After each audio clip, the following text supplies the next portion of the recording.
Akhirnya tiba di malam pengantin. King Gui dengan gelisah ingin mengambil kerudung pengantinnya.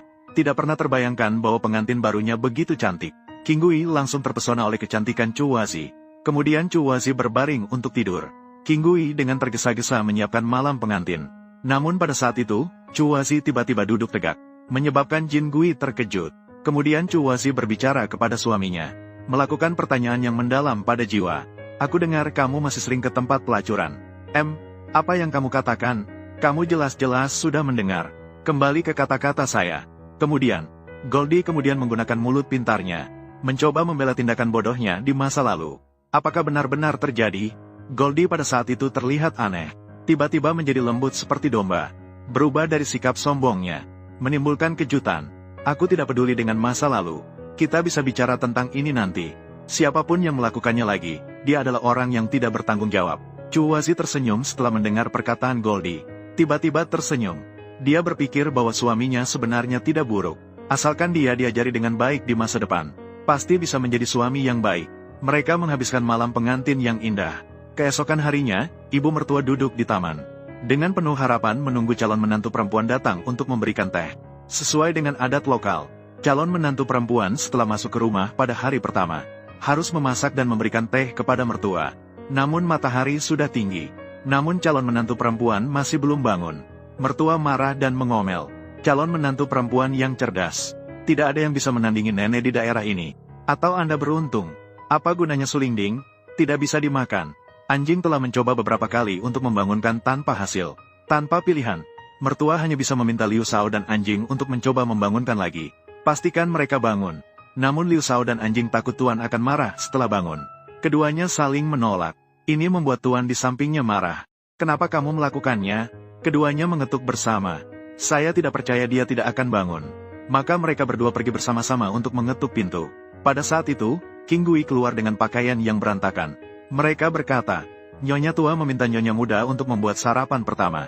Tolong, Nyonya muda, cepatlah. Nyonya muda ini karena kamu terburu-buru. Sialan. Sekarang Chu Huazi juga bersiap-siap untuk bangun. Tapi King Gui masih ingin bercengkrama lebih lama. Masih ingin bercengkrama lagi. Kamu jujurlah. Kalau tidak, aku tidak akan peduli padamu. Baiklah, aku pasti akan jujur. Kalau begitu, aku suka padamu. Aduh, melihat tatapan tajam Chu Huazi, King Gui hanya bisa menyerah dengan tidak rela. Penuh harapan agar malam datang lebih cepat. Pasangan tua itu semakin kesal karena mereka belum datang. Semakin marah di dalam hati. Maka dia memerintahkan Liu Shao untuk menyembunyikan semua kayu bakar di rumah, untuk mengajar pelajaran kepada menantu baru saat ini. Pasangan suami istri itu membersihkan selama setengah hari. Baru saja keluar dari pintu kamar dengan santai. Iya, benar. Tidak bisa siang hari. Nanti tidak berani. Pasangan tua saat ini masih saling menyalahkan. Mereka saling mengatakan bahwa mereka terlalu cepat menyetujui saat itu. Baru menemukan menantu yang begitu malas. Nenek dan tuan muda datang. Pasangan tua mendengar mereka akan segera datang. Segera kembali dengan rasa bersalah.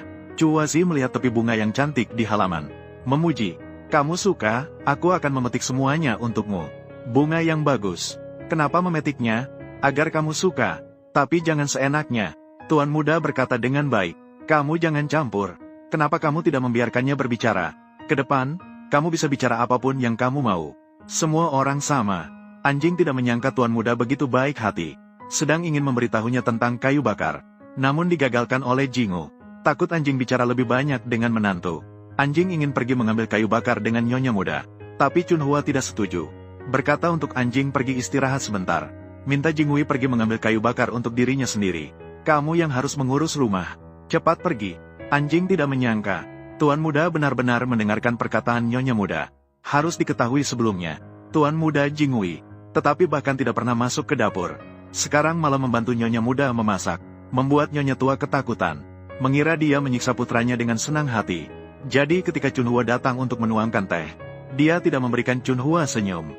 Jingui takut orang tuanya akan menyulitkan istrinya.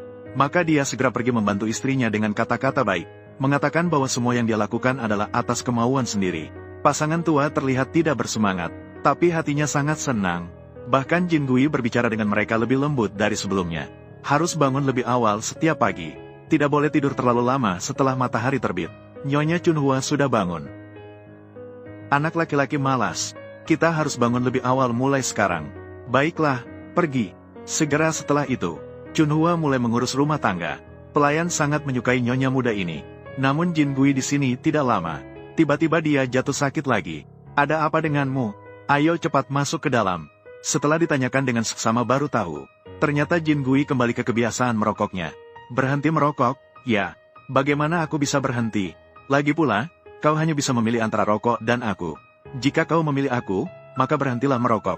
Maka Jin Gui mengunci dirinya di dalam kamar untuk berhenti merokok. Pasangan tua mendengar anak laki-laki mereka mengunci diri di dalam kamar untuk berhenti merokok. Mereka segera datang dan bertanya tentang situasinya. Dia mengunci diri sendiri di dalam kamar. Namun, sang nenek mengatakan bahwa menantunya terlalu kejam. Beruntung ada mertua yang bijaksana yang berbicara untuknya. Namun ketika mencapai hari ketiga berhenti merokok, Jin Gui mulai merasa sulit untuk bertahan. Aku akan mati jika tidak merokok. Setelah melihat suaminya menderita seperti itu, Chu Wazi kemudian memerintahkan Liu Shao untuk membawa tembakau. Kemudian dia berbicara pada Jin Gui. Jin Gui memutuskan untuk tidak pernah menyentuh tembakau lagi. Aku sudah bilang, aku hanya bisa memilih antara rokok dan dirimu. Aku memilih kamu. Maka harus berhenti merokok. Jika tidak tahan, boleh merokok. Setelah merokok, harus berhenti lagi dari awal. Jin Gui mengatakan bahwa ini sudah cukup untuk sekali ini. Dia tidak ingin datang lagi untuk yang kedua kalinya. Maka di bawah perawatan teliti Chu Wazi, Jin Gui berhasil berhenti merokok. Siapa yang tahu, hanya beberapa hari kemudian, teman-teman buruknya sebelumnya, mengirimkan seorang saudara dan Hesu, mengatakan ingin bertemu dengan Jin Gui. Sebenarnya, tanpa Jin Gui sebagai sasaran empuk, tidak ada lagi yang akan membayar untuk mereka bersenang-senang dan membayar hutang. Maka mencari alasan untuk mengatakan, takut Jin Gui terlibat masalah, takut dia akan terkena angin, terkena hujan atau terbakar matahari. Kemudian Chu Wazi berkata padanya lagi, Jin Gui adalah kepala keluarganya, dan dia adalah manajer Jin Gui. Mereka bisa mengawasi satu sama lain agar tidak kabur. Harus mendapatkan persetujuan Chu Wazi terlebih dahulu. Bagaimana, Hesu? Apakah kamu mengerti? Hesu dibuat bingung oleh Chu Wazi. Kemudian Chu Wazi mengingatkan Hesu, jangan pernah mencari Jin Gui lagi di masa depan. Hesu merasa tidak berdaya. Akhirnya pergi dengan malu-malu. Saat itu, Jin Gui juga keluar. Kamu harus bersedia untuk berjudi dan mengunjungi tempat-tempat yang tidak pantas. Silakan pergi, saya tidak peduli. Ya ampun, saya dengan susah payah berhenti merokok. Mengapa saya masih pergi ke tempat seperti itu? Hai Chunhua, kamu masih bisa mengatur saya. Kemudian Hesu datang untuk memberi pesan kepada Dongsu, mengatakan bahwa Jingu tidak bisa keluar. Biarkan wanita itu mengurusnya. Jingu adalah adik kecilmu. Sekarang kamu harus turun tangan sendiri untuk menghentikannya. Hesu memberitahu Tuan Hu bahwa istri Jingu sangat hebat. Tapi Tuan Hu tidak percaya. Mengatakan apakah di dunia ini masih ada wanita sehebat itu. Tuan kedua benar. Bukan di depan laki-laki. Maka Tuan Hu mengatakan untuk membawa semua orang pergi menemui Chunhua. Dan ibu mertua melihat Jingu berhenti merokok. Dia mulai menyukai menantunya dari hati. Dan Jingu mulai belajar untuk mengatur buku akuntansi mertuanya. Sungguh tak terduga matahari terbit dari barat.